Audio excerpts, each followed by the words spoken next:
Soc l'Ivan Querol, soc d'aquí Navàs i actualment soc director d'operacions de l'empresa Meinsa. A Meinsa fem automatitzacions industrials dins de tots els sectors, especialment el sector farmacèutic i químic.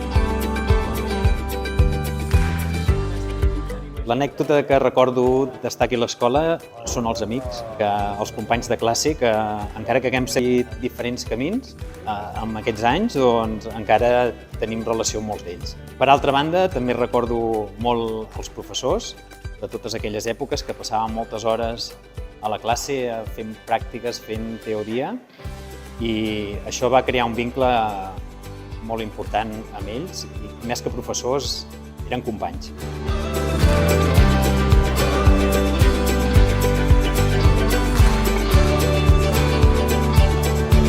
Vaig fer aquí a l'escola un mòdul de grau superior d'automatització i robòtica, el qual em va donar molt bona base de coneixements i això ha sigut molt important per la meva promoció dins de l'empresa.